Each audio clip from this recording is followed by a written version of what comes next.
আসসালামু আলাইকুম প্রিয় বন্ধুরা, আলহামদুলিল্লাহ, আশা করি সবাই ভালো আছো। আমিও ইনশাল্লাহ ভালো আছি। আজকের এই জ্যৈষ্ঠ মাসের পড়ন্ত বিকালের সন্ধ্যার আগে এই মাঠে বেড়াতে অনেক শান্তি লাগছে, অনেক ভালো লাগছে।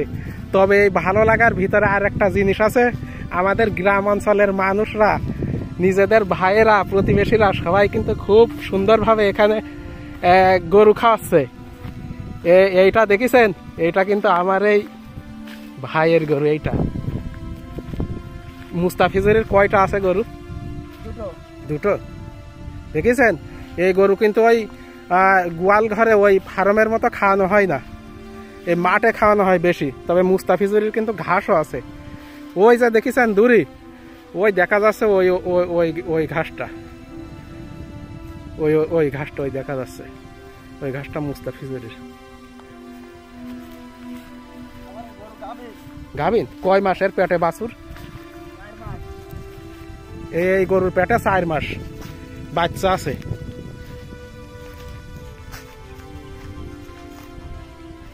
আমাদের গ্রাম অঞ্চলে এখনো, আমাদের গ্রামে এখনো যারা গরু ছাগল লালন পালন করেন, অনেক মানে অর্থ সাশ্রয় হয় এদের। কেননা এই যে খোল ভুসি, তারপরে হচ্ছে ফিড, এগুলা অনেক কম লাগে।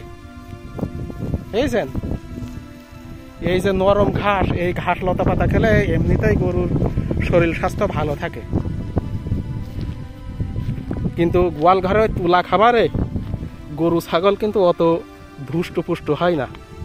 আমরা গ্রামের মানুষ তো, আমরা গরু ছাগল সম্পর্কে অনেক অভিজ্ঞ, আমরা অনেক জানি বুঝি। তবে একটা বিষয় আছে, যেসব ভাইয়েরা অল্প দামে গরুর মাংস বা ছাগলের মাংস কিনে খেতে চান, তাদের আমি একটি কথাই বলবো, এই গরু ছাগল লালন পালন করতে কিন্তু অনেক কষ্ট, অনেক পরিশ্রম। মানে নিজের রক্তের ফুটার মতো বলবো আমি।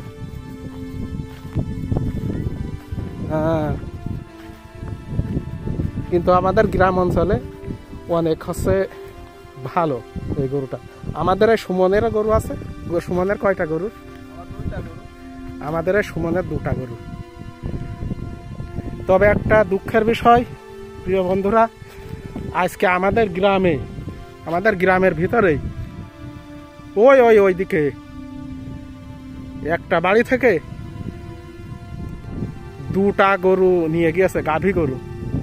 তা সেই গরু 2টার পেটে হচ্ছে 8 মাস করে বাচ্চা আছে। আর পাশের গ্রাম থেকে নিয়েছে আরো 3টা। এটা অত্যন্ত বেদনাদায়ক বা দুঃখজনক ঘটনা। আজকের ভিডিওতে এখানেই শেষ কথা। আগামী ভিডিওতে ইনশাল্লাহ আবার কথা হবে। খুদা হাফেজ।